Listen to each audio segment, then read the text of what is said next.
In this video, I'm going to address the final proof of God's existence. This is a truth that is understandable by every single conscious observer and mind. If you follow it, I promise chaos in the world will disappear and be completely destroyed. Dear friends, humanity, whether you are poor or rich, powerful or in between, listen well to this message.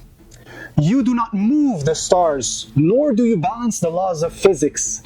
You do not write the constant of the universe, nor do you initiate the light that warms your own body.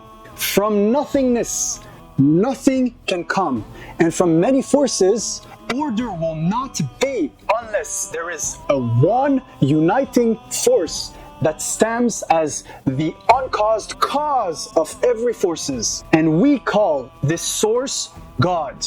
He is the one who is behind all the laws of physics. Therefore, the one must be without beginning, nor does he end. He was not begotten, nor did he begets anything. He is the mind that is ultimately independent. And we receive our consciousness, we receive our own mind from him.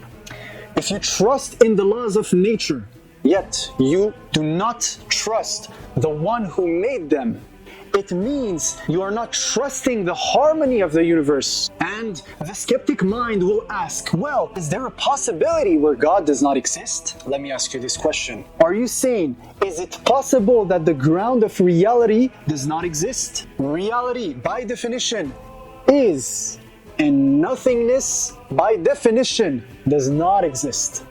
So what you are describing is not real. I want you to take a time to look around you and reflect. Everything around stick together in perfect design and harmony. Let me ask you this question. Where do you belong in this whole? What is then your responsibility within the cosmos we live in? The cosmos itself proves the creator. And you know what? You are part of it. I see within you a being full of love and full of light, with moral principle, who is honest and have a divine spark within himself, a good consciousness. Well, how this intelligence came to be? When we see these qualities within nature, is it possible that it comes from an explanation that's lower? There must be a sufficient explanation. It is not sufficient from a logical perspective to say that your intelligence or your design comes from a smaller, less intelligent mind. Basically, the qualities you uphold, all of them, come from something greater. And how beautiful is that, to understand that the mind who designed the very laws of physics and mathematics is the same mind who cares about your being, who cares about your feelings, who cares about your well-being and peace, the one who have bestowed the laws of morality themselves. Yes, what makes a genius mind? What makes us say, this artist is a good artist? It is the very fact that when we look at the art itself, we are able to understand, wow, the artist took in consideration many variables, many axioms, many dimensions, many depths. This is what makes an artist a noble genius. Well, here's the truth.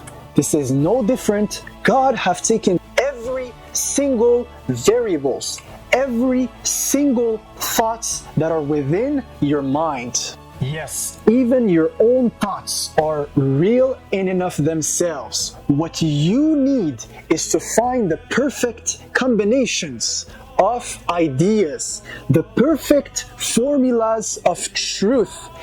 Use them, and then map yourself within this universe. What does it mean if you are real? What does it mean if your ideas are real? What does it mean if the words that come out of your mind are real? It means that you need to remove chaos. You need to remove corruption. You don't want to be part of the people who are going to corrupt the art of God, the art of the source, who have gathered and balanced an infinity of purposes all together. Your goal is to go along the way and not go against it. Do not resist your best story. Do not resist the best story of the people the builders of societies. You must act as a caregiver of God's laws. You must be a caregiver of the creatures He hath perfected. You must be a king who acts by an authority given to you and use it as a trust, not to use a mouth that's going to lead you to hell, that's going to lead people with you to hell, that's going to lead suffering, chaos, and killing and blood enemies on this earth. And by using the principle of sufficient reasoning, there needs to be a greater why.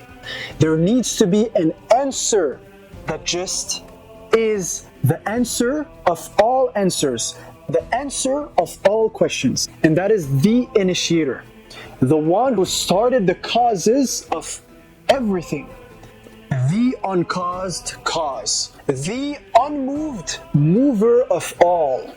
We know deep down that this answer is the unambiguous, straightforward truth that our reason accepts. It is the only satisfactory, airtight, sufficient explanation. It is greater than all and it has no equal.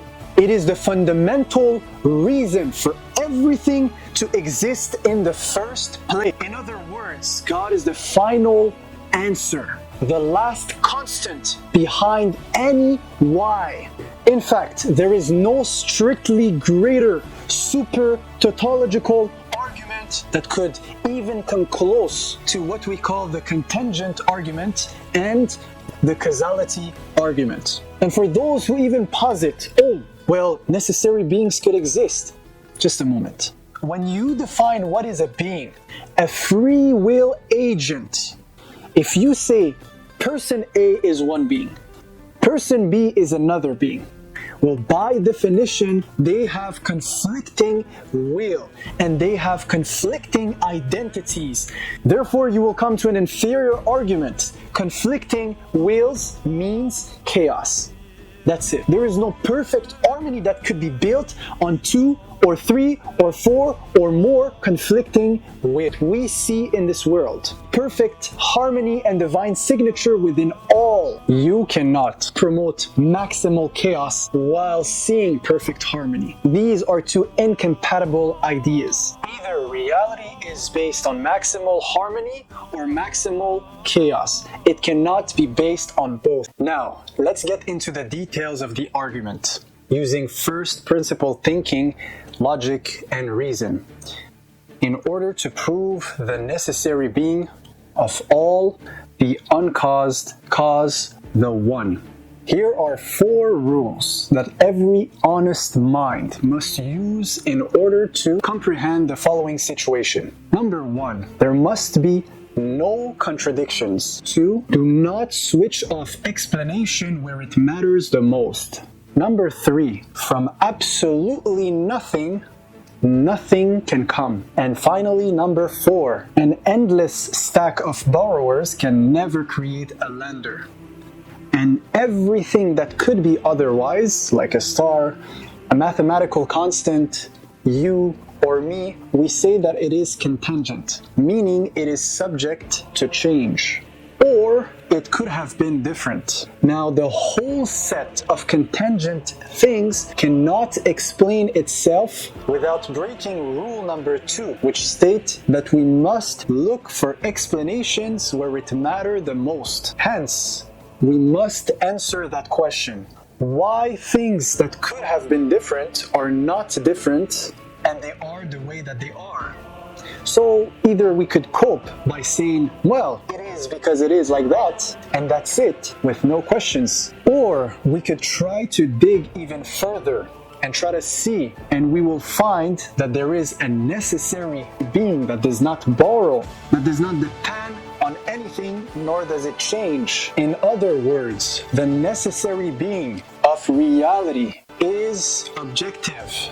It is the objective foundation of all ontology, meaning that it is the foundation of every single being in existence.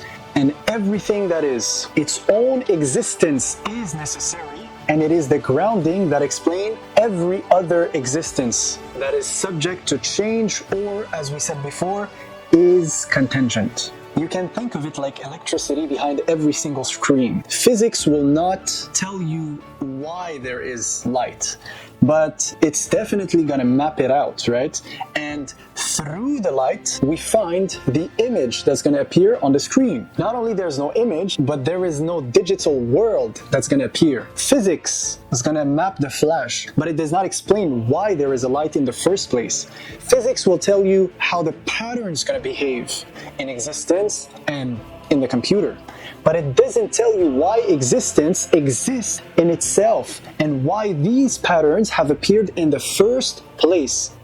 Yet, the necessary being is that current in the metaphor we used. It is the source itself. It's not the device, it's not within the device, but it is the source. Maybe it is a brutal fact, but if we kill explanation at the ground, if we really try to see the explanation to the core, we kill the very method that make science possible.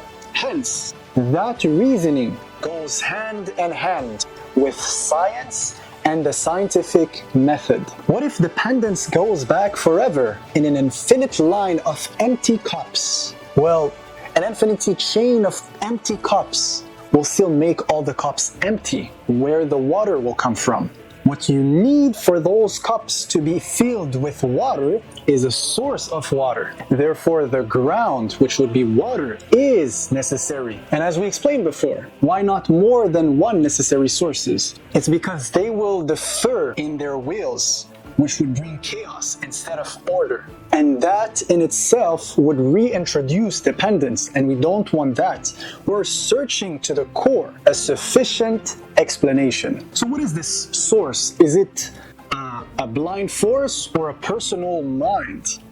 Well, we will see this on the identity. Why the ground must be mind, will, and it must derive moral law. So what arrives from the bottom of the chain must be accounted at the top. Mathematics does not build the universe. It just simply reveals that it comes from a precise mind. For information to be, there must be an intelligence behind it. And that's why we conclude that this universe does have an intellect that is far beyond time. Because as we explained, it cannot be within the chain for it to sustain the whole. And therefore, consciousness and awareness, where does these concepts come from? How are we able to recognize ourselves in this universe? Does it come from nothingness? We already sorted that out. It must come from the source who is the all-aware or the omnipotent. It's like a fire. Let's use the metaphor of a fire, a big light.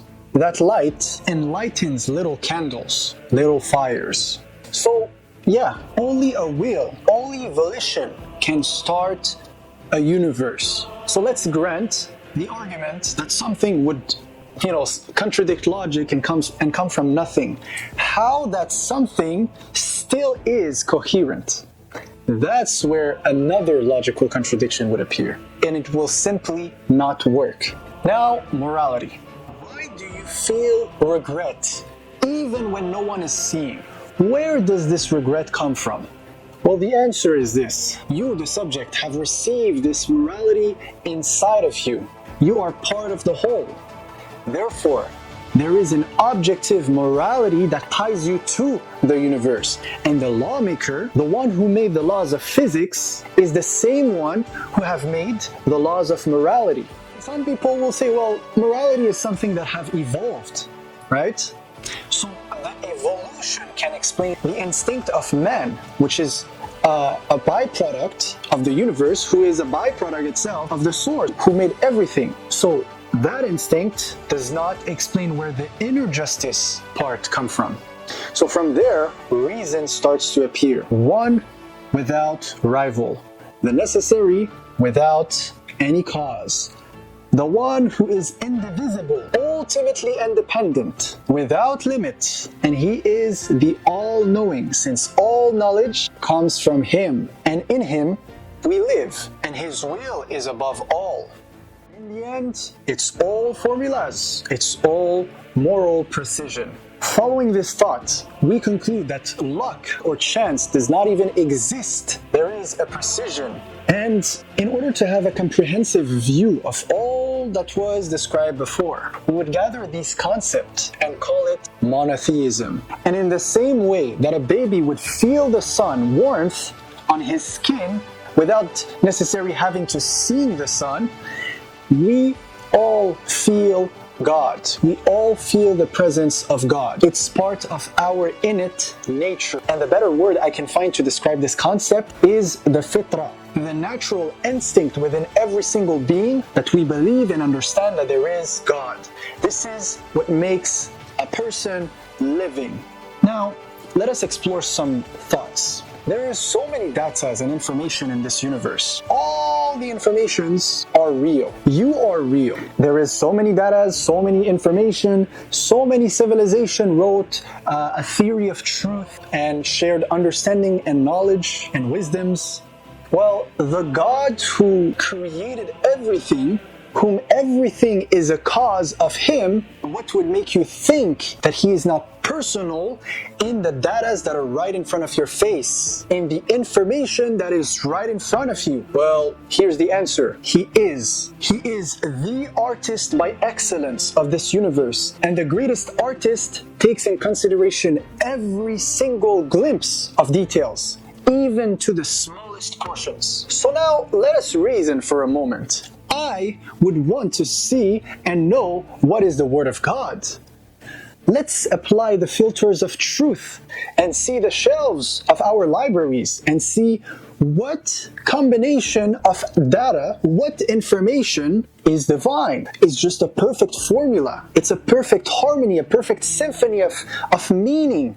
And you know, if that could even speak a certain theme of where do I come from, who I am, and where do I go, I would do my best to find this type of information wherever it may be. So I think this is a test that we could do pretty easily today. With the use of AI and artificial intelligence, we could access information like this in a way that is just so quick. Information travel faster than ever before.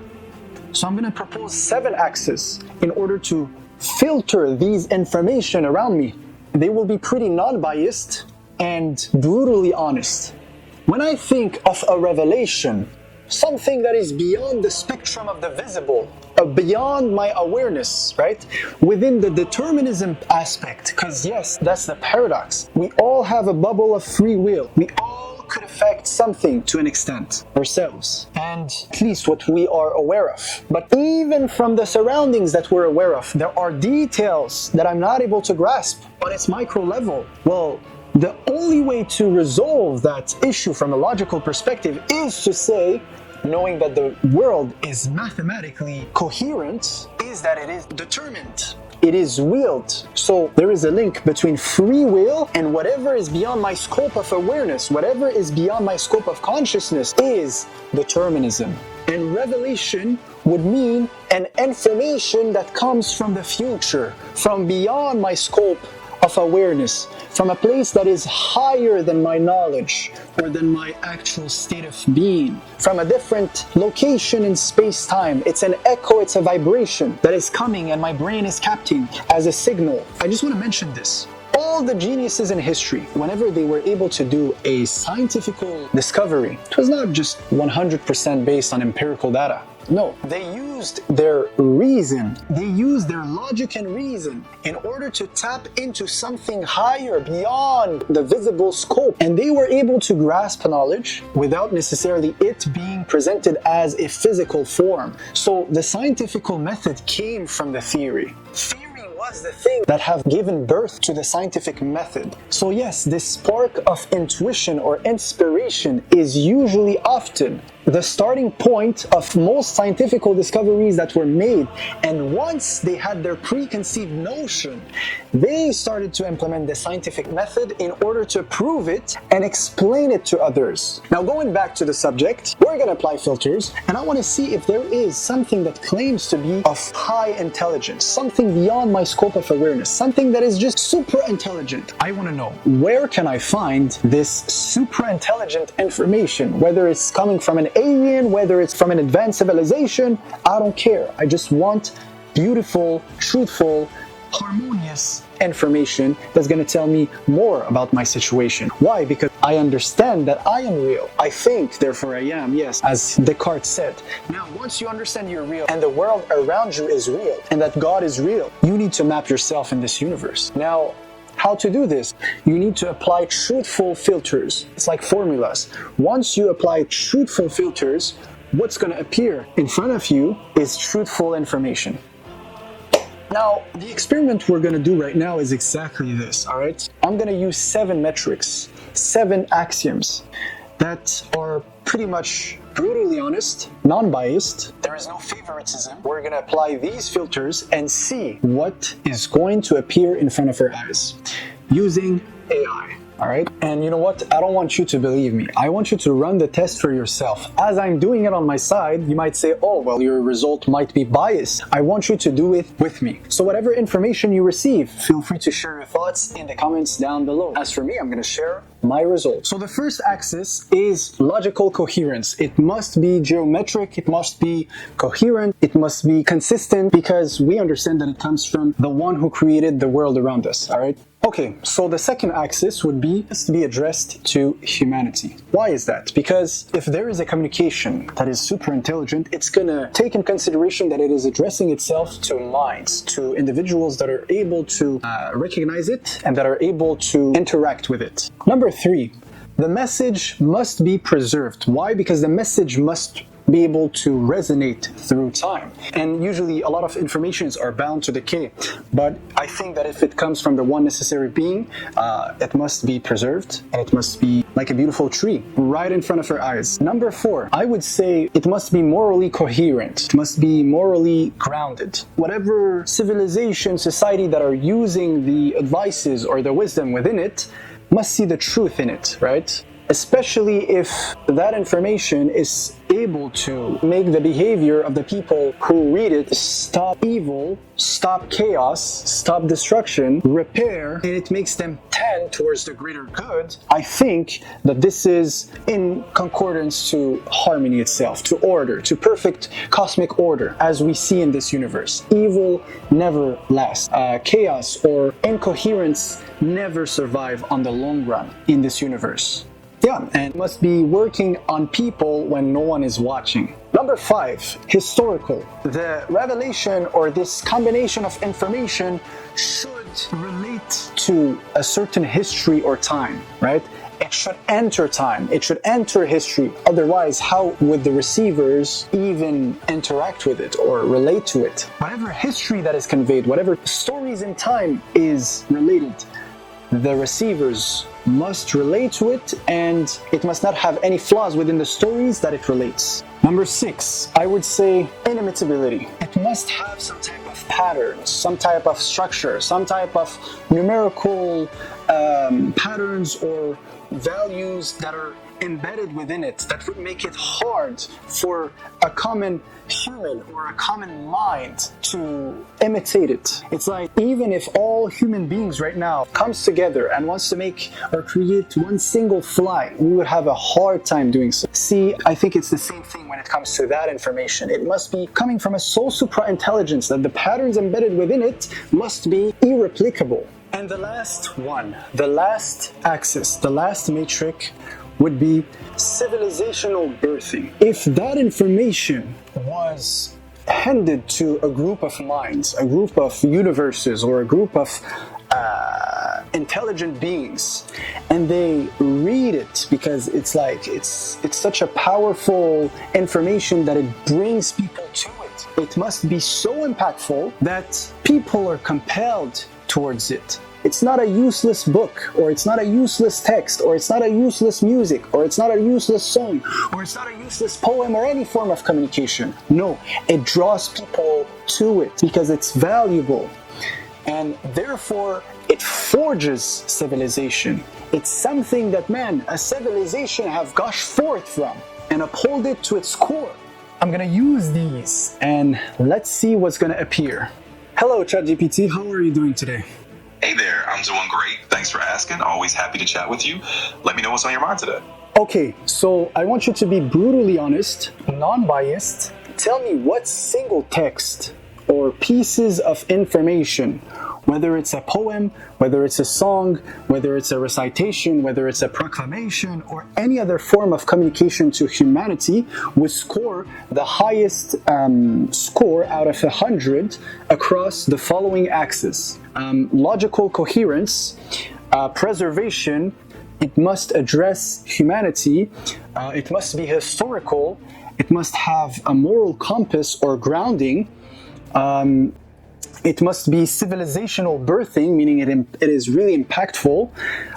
It must be inimitable, so it must have within itself some types of patterns or numerical values, or a type of algorithmic structure to it. All right. So tell me, and then once you find, let's say, the top, give me any top.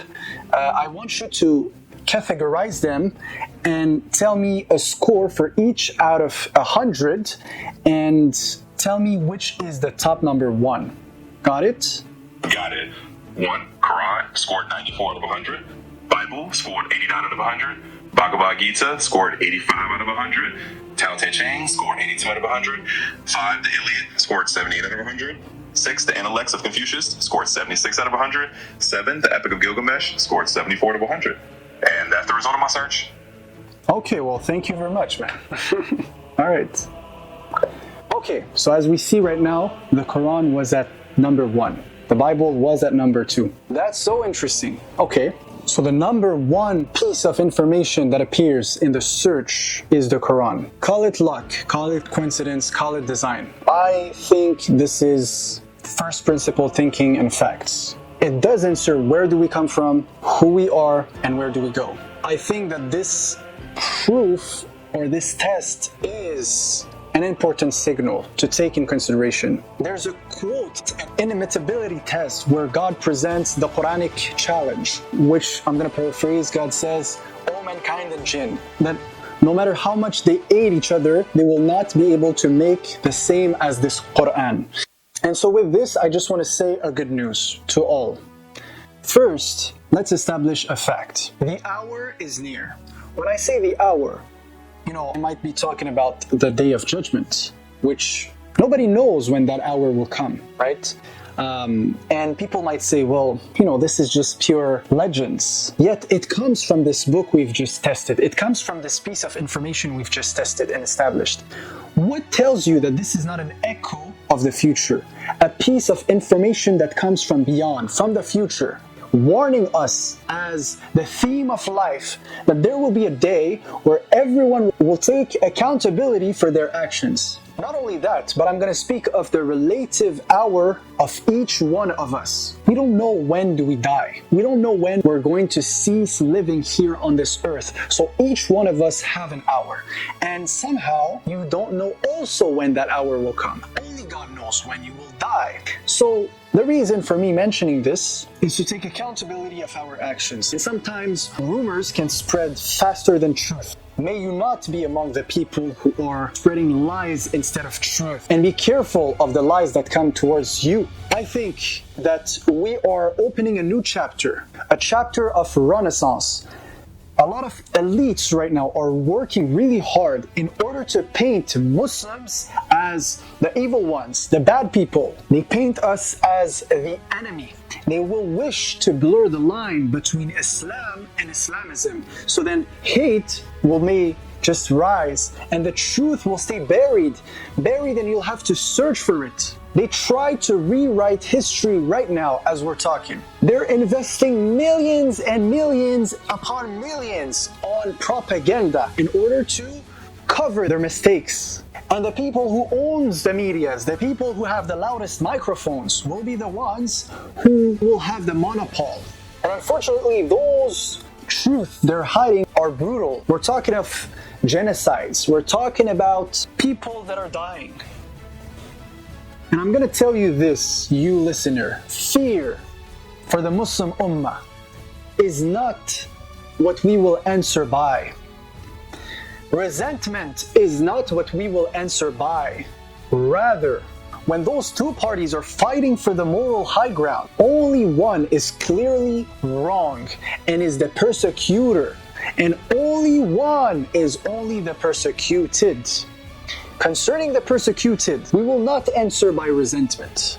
No, instead we will talk about the truth. We will speak with confidence, we will speak with intelligence and wisdom, and we will answer with a renaissance. Fear is not the answer. Rather, leadership is something that is rooted in our revelation. In the Quran, we've received and we are reciting and memorizing every single day. We are going to use the wisdom that is coming down from this line of the greatest giants of history, the greatest man who ever walked on this earth, the ones who have sacrificed their lives for your peace, who have seen beyond their bubble of love in order to strike with the greatest blast. When people are yet to see beyond themselves, they saw beyond. They loved the world. They loved God. And people are quick to judge their advice, and they're quick to judge who they were. But they don't realize that their story is already sealed. They are honored as on earth, so in heaven. And the answer they gave that echoes through time, and it is mentioned in the Quran, is to repel evil with what is better. Stand for justice even if it goes against your own self. Speak the truth and do not fear no matter what, even when it costs you most. And never ever stay silent when innocent lives are being demonized and killed. Our sanctity is never ever for sale. We are from Ummah Muhammad, the successors of the prophets. Our teachings and our wisdoms and our ways are coming from the most moral individuals who have walked on this earth, the inheritors of the greatest prophets, from Prophet Muhammad to Jesus to Moses and to our father Abraham. All sides are fighting for moral high ground, but persecution is a form of purification. That's the spiritual war they're not able to grasp. Whenever a group is persecuted, you are forcing them to wake up. You are forcing them to unite as one block and sing in harmony the truth that is unraveling everywhere in the world. Every single individual who is honest and honestly sees that there is a side that clearly needs help, our help, and that pressure will forge unity. We will have a sharpened intellect. Whether the media try to bully us, whether big corporations try to bully us, whether nations try to bully us, we will be able to go back in our books and make sense of the narrative and search for morality and search for how to be greater lights in this world. And how a light shine is through its actions, it's through its intentions, it's through its faith. And that's what people are now seeing, that us Muslims, we're not the evil guys. We're not the people who wish a downfall for the West. We are trying our best to be repairers, peacemakers, and true ones in the world. Civilization have always risen when they were forced to defend what is true.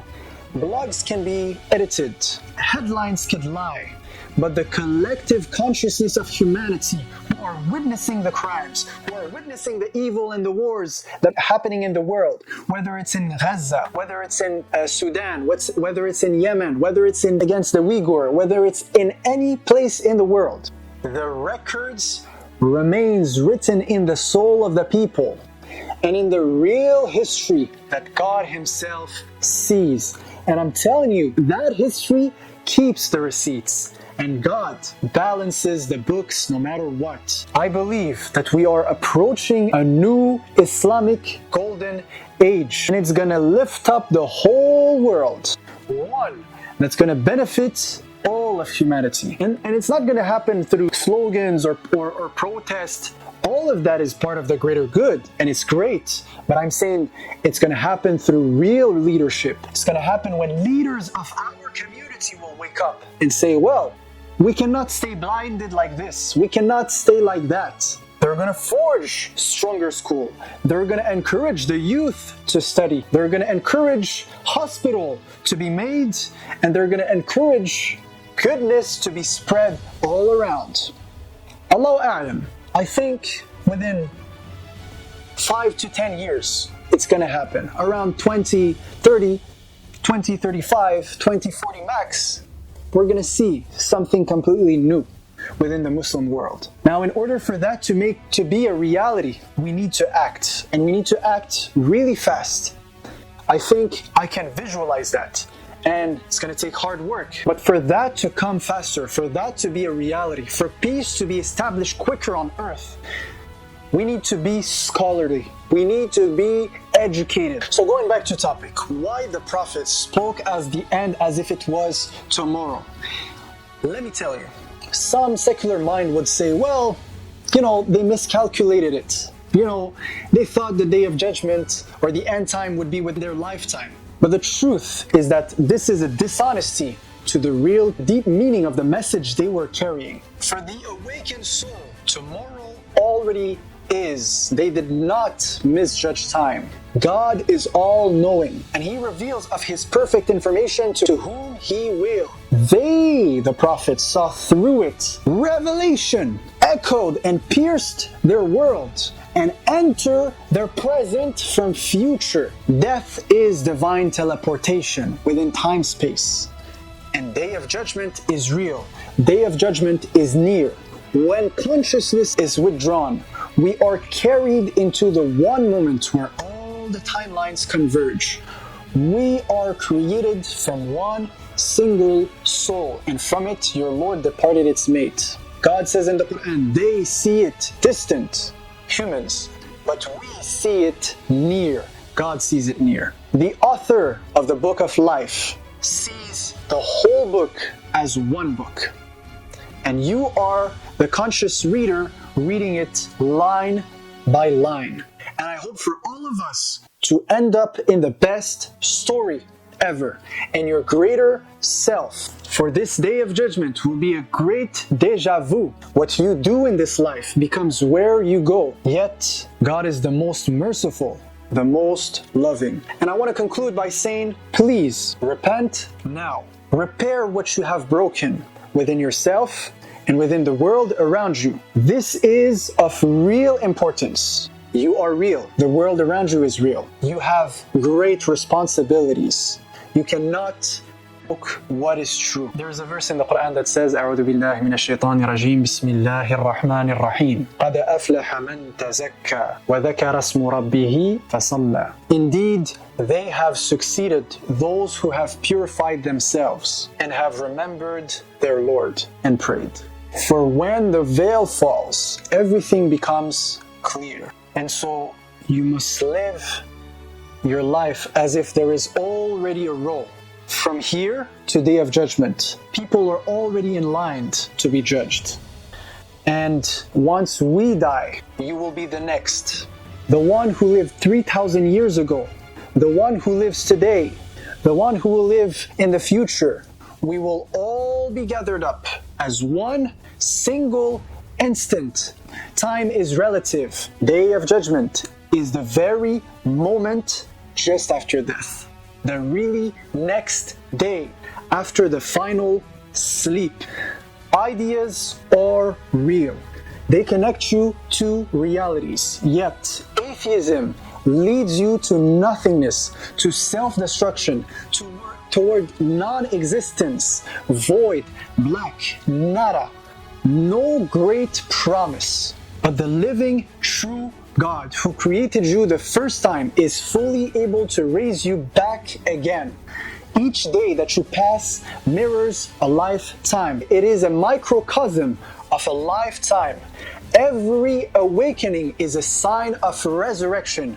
Do you think that the final sleep will not be followed by the final rising? For every passing season, the same theme repeats again and again. That is a great sign for the people who truly, honestly understand the same truth. God says in the Quran, remember me, and I will remember you. In His eternal will, we trust to be a word. A word, remember. Energy is never destructed. It is always transformed. You wish to be information conserved within the mind of God. That is eternal life. The world is a mirror of your state. Paradise begins the moment you choose truth over fear, compassion over pride, unity over division. It is not only beyond death, it is unfolding within you in the now. As I am talking to you right now. It exists, it is real, and it is the best world. Your Creator and the Creator of all have created, and it is our shared destination. In there is no suffering, no evil, no chaos, but only peace. No pain, no oppression, only peace. And to God belongs the final return, the author of all, absolute reality. I'm going to make a prayer, final prayer to close it. May we be among the people of the right. May we achieve paradise towards infinity and towards the greater exponential good. Paradise is our shared destination.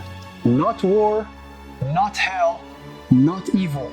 That is chaotic, that is destructive, and it corrupts the perfect art of the living God. I wish for all to worship the one God who created the one law of physics, who created the one law of morality, and who made available for his servants one peace. With this, I say to you all, Assalamu alaikum wa rahmatullahi wa barakatuhu. May peace be upon you all.